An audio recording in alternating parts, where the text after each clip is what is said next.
guys. Let's talk about love. We get to talk about love. We get to feel it. We get to spread it. Yes, I know that you might be hating love, but I'm here to make sure that you don't hate love. So tell me, what got you to think, love is not for me? That's maybe there's true love there, but it's not really for me. Maybe there are good relationships, but I'm done with relationships. Why are you thinking like that? So talk to me. What's going on? Let's just dive into it. Maybe, just maybe, you might find yourself finding love again, because love is really there and it's true. So we want to just talk about love and express it and feel it and spread it and give it a lot. We have to do a lot with love. But okay, so I told you that this year I'm gonna do something different. I guess if you send me your messages, I'll read it and I'll try to give an advice. But I'm also going to bring topics that will help us how to navigate relationships with God. And so today I'm going to have a topic about toxic relationships. What I like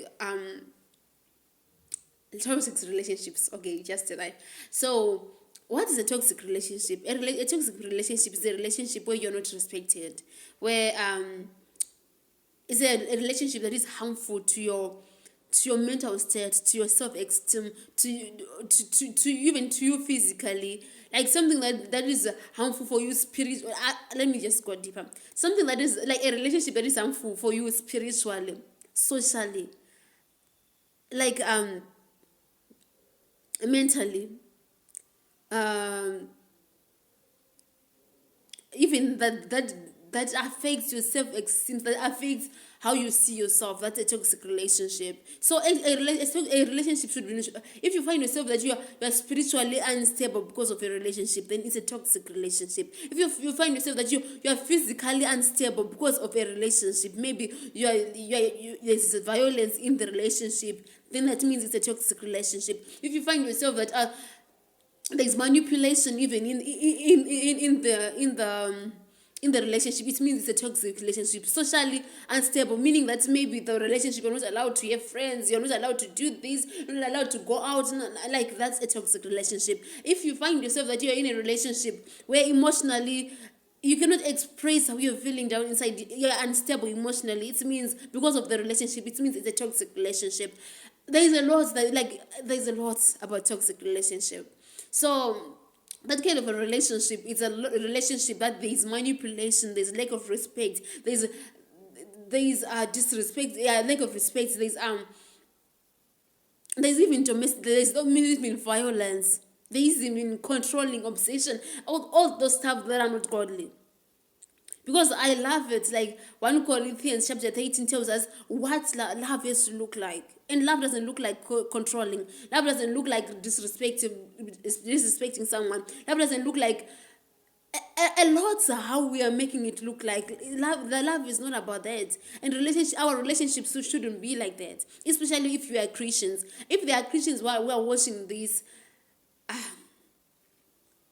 I wish... Okay, if there are Christians that are watching this, I thank you so much for watching this. And I hope you might continue to watch. But to those Christians who are watching this, and you allow yourself to be in that kind of environment that is toxic, this is for you. So I was saying that if you find yourself when in an environment where even your emotions, you're not allowed to feel some certain ways, you're not even allowed, like, you shouldn't be unstable at any point, at any department in your life, whether it's spiritually. A toxic relationship can be a relationship where you're not, someone is not allowing you to fully grow spiritually. With your relationship with God, that's a toxic relationship. Maybe someone always stops you from going to church. Like the day at church, that's where you'll be cheating on me. And I don't like the way that you pray. I don't like the way that you don't even talk to me, saying that you're fasting. That's a toxic relationship. As long as there's no stability in whatever area in your life, whether emotionally, socially, spiritually, physically, then that's a toxic relationship. And I want to talk about something that I just got, that I realized, oh my God, that's why people stay in toxic relationships. and then we'll talk more about toxic relationship. Number one, that, and I think that's the foremost thing that I'm going to talk about. Usually people who stays in a toxic relationship are people who don't really, I don't want to say no, they're worthy, but they don't really value themselves.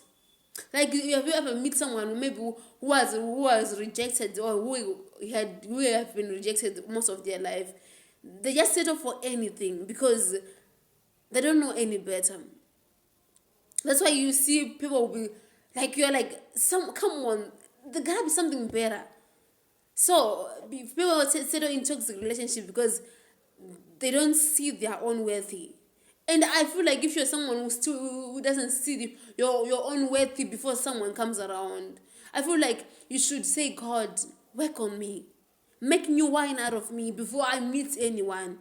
If you have this problem of rejection problem, you don't see your worthy, you can settle for anything, then you have to pray that, God, make me whole. Because the Bible tells us that God is closer to the brokenhearted. As long as you are broke, and there's this verse in the book of Psalms 53, there's a part where he says, He came so that you could make us whole. Like, He was bruised so that we would be whole. Jesus Christ went all through the pain so that we could be whole. So if you're not whole, if you feel like, I have this rejection issue, I don't feel like, instead of you jumping into a relationship, try to find your worthy. Because if you don't know your worth, you will settle for a toxic relationship. Even when there is emotionally instability, like, no, you don't have stability emotionally in that relationship, you still stay because you don't see your worthy. You feel like you're not that worth that much. And number two, there are people that we just don't know how to we just like the company of someone. That at least I have someone. They don't want to ever feel the emptiness of being without anyone. But the problem with those people is because they feel empty without a partner or a boyfriend or a girlfriend or a husband. They feel so empty that they would rather just have something than to have nothing. But that's really dangerous because you will settle for toxic relationships. You should be someone who finds joy in being alone, who finds yourself in being alone. That you don't just settle for anything, everything. That you don't settle for toxic relationships. People who feel like relationships complete them. That women and men are just supposed to be in relationships. That's how it's like. Yes. God says that men ought to. It's not good for men to live alone. But guess what? Adam was out there living. He didn't complain one bit. He was out there doing what he ought to do. He named the animals. He did this. He was out there living. He didn't complain. He didn't go around searching just for anything to say, okay, if Adam allowed himself to be succumbed by loneliness, he would have taken maybe a giraffe, maybe whatever animal that were with him to keep him company. To say that so I'm going to make a wife out of this. No. Adam had to live alone. It was only God who says, it's not good for him to live alone. Because God is 3 in 1. So our God understands that's called community. I don't know how to say it, but our God is a 3 in 1. Not meaning that we have 3 gods, but we, like, the Trinity. If you are a Christian, you know what I'm talking about. So they knew that being alone is not good. So God knew that being alone is not good. So He made a companion for Adam. But Adam wasn't out there living a lonely life, living depressed because they don't have anyone around them. And if you find yourself doing that, then you are so depressed and lonely and unhappy, and then you ought to just find yourself first. You ought to find that joy like Adam before you venture into a relationship. Because trust me, you might end up settling for just anything because you don't want to ever feel the void of no Eve or the void of no Adam. And number three, another reason why people settle for a toxic relationship is what was that? Sorry, I forgot, and I don't have it written down. Uh,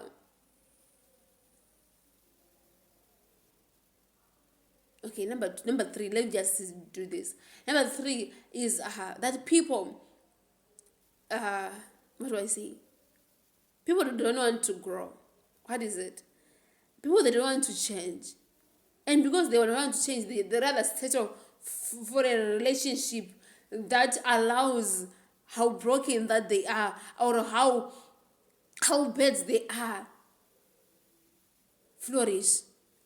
Let me just try to say it again. So people, it's because people they don't want to grow, they don't want to heal. So because people don't want to heal, they don't want to you, they don't want to change, or to become the better version of themselves. They set up relationships that allows them to be just the way they are. They set up relationships that allows them to show up that way, that bad way, that halfway, for as long as that relationship doesn't require them to grow. Then they settle for that kind of relationship. So those people who are like that, they can settle for a toxic relationship. What am I saying? Like, you find someone like, will be like, we'll be like, why are you staying with the guy who beats you? But like, I'm not perfect either. And then they start to name one or two things that they do. So it's because they understand that they are not perfect. But I want you to just, if you see yourself that, okay, I'm Audrey, I'm not perfect. I struggle with, okay, that's what I do. Like, but God has been working on me, and I believe that I am revived. I used to struggle with self-control, not no kind of self-control. Like, I would let myself show up the wrong way, show up the version of me that knows the word of the Lord. Maybe I would scream on someone, I would yell on someone, because okay. My problem was, I would go out there into the world and want to look and act like the world. That kind of self-control losing that I'm talking about. Like, maybe the extra driver is really acting like someone from the world, trying to raise his voice and do this and trick me, and I will stoop to his level, and that used to pain me a lot. But then, imagine if I didn't want to grow. I would, like, if there was a guy, I would be like, okay, I'll just, at least he understands me when I lose control. He doesn't really look at me like, that was so wrong. Like, you want people who agrees with where you are. That you end up allowing yourself to be in a toxic relationship. People will be like, I'm not better at this, I'm not perfect at this and that. If you can name that, you can work on that before you get in a relationship. Or you can try to find people who are around you, who are coaches, who like to coach you, that okay, Audrey, I can see that you have a lacking here. So with God here, or His grace, I want to help you. I can see that you have anger issues. Okay, I want to try and help you. You have to surround yourself with people who are coaches, not just a cheerleader. So some people settle for a toxic relationship because they feel like, I am not that good either. So at least if I find someone who's like me, okay, that's the truth. Like, they find someone just like them, so they feel like, okay, no, not just like them, but someone who's worse than them. So you see, so they would say in a toxic relationship. Like, I remember I was talking to my mom this other day, and I was saying, I was just questioning my little sister's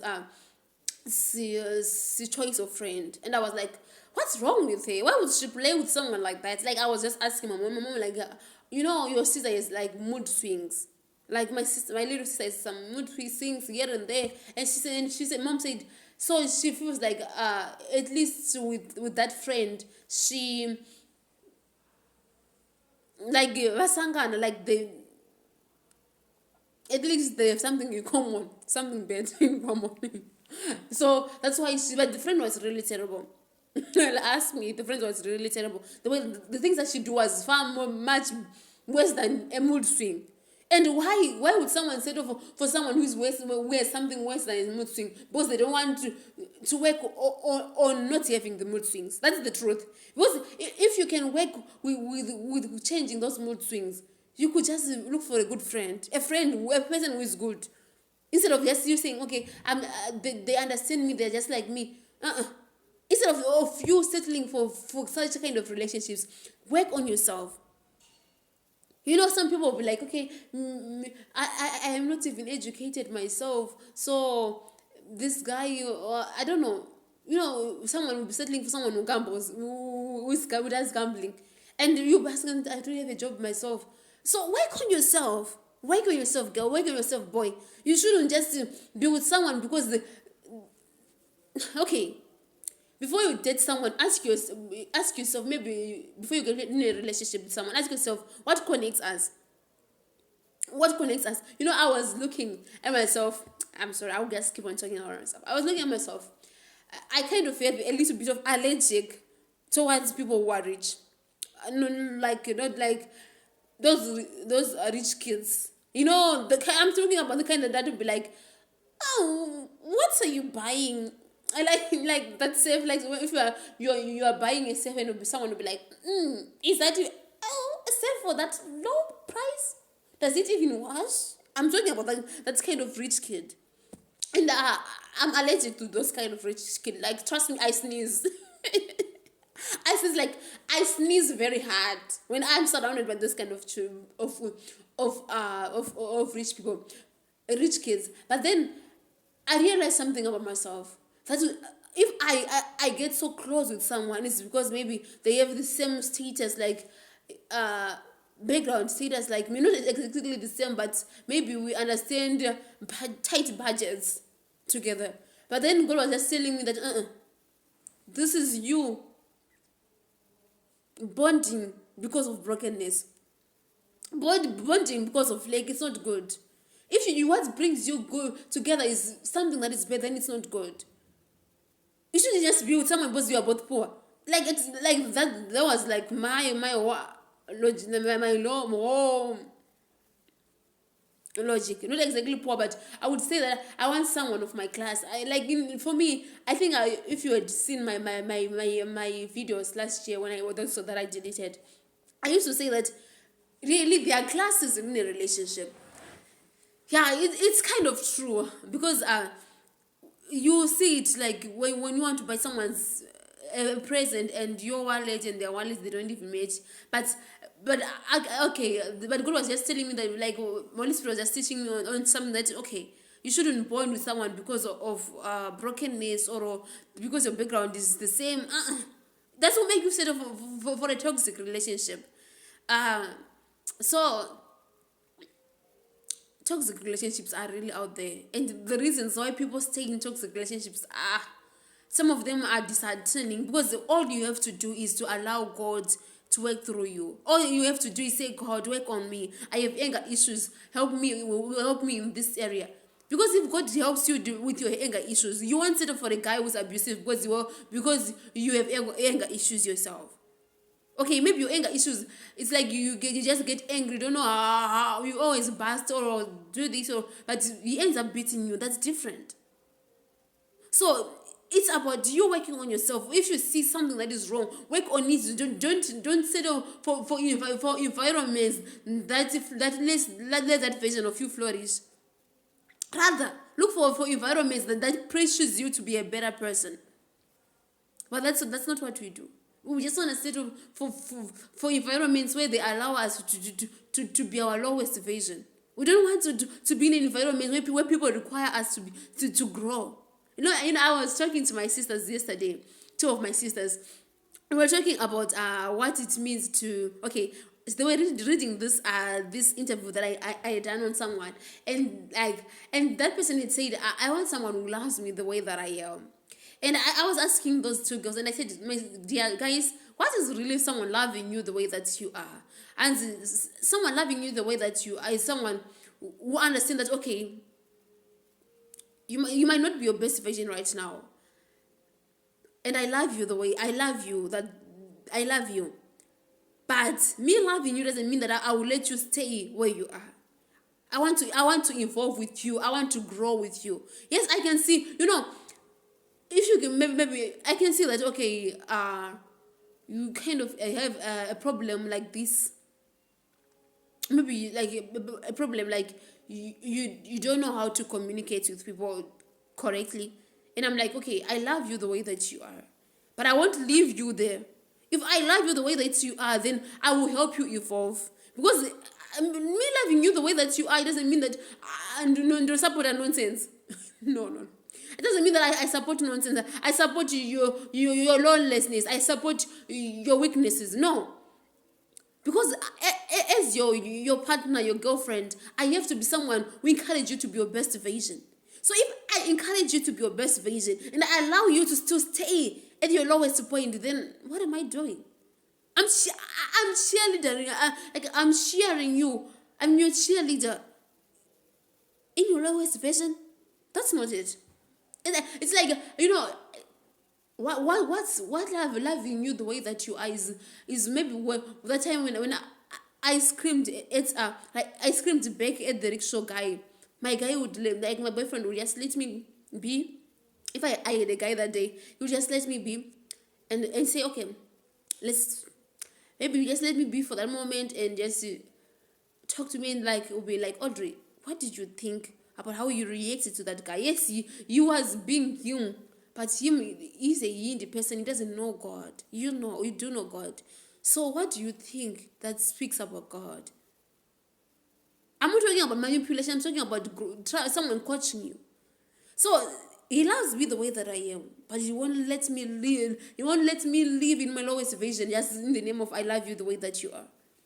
So let's be careful. Let's know what we mean when we say some things, because some reasons why people stay in toxic relationship are very disheartening. And I want to tell you that if you are in a relationship where you are not honored, when you are not respected, where you don't feel so beautiful, where your self-esteem is lowering every day, where the moments that you are surrounded by people like that, even your relationship with God is affected. So you shouldn't allow yourself to be in those kind of relationships, because it affects your relationship with God. So what am I saying? I'm saying, yes, we are meant to spread love, to express it. But don't allow yourself to not grow long enough to an extent that you can settle for anything, everything. Don't allow yourself to get too lonely long enough that you can settle for everything, anything. Don't allow yourself, your past, your rejections to define who you are right now. Be someone who knows their worth. Okay, guys, I think I've talked much. I just pray that God will be leading you more. And if you're in any talks, if anything that I've been saying is talking to you, girl, you can reach out to me, and we can just talk. Because, girl, you don't deserve to be there. There's so much better things out there. But the question is, are you willing to let go of what you're holding? But the problem is we don't want to see our hand empty. The idea is we just want to see our hand full. But it takes you letting go of what you're holding for you to get something new. So the question is, are you willing to let go of that which is toxic to get that which is good? And what if it takes long to get that which is good? Are you willing to wait? Because you might find yourself that you leave a toxic relationship today, and tomorrow you find a worse relationship than the one that you said you saved yourself from. Why? Because you're a person who just want to see their hands empty. Sometimes love to see your hand stretched out like this. Love to see your hand with nothing in it, waiting to receive from God. Bye-bye.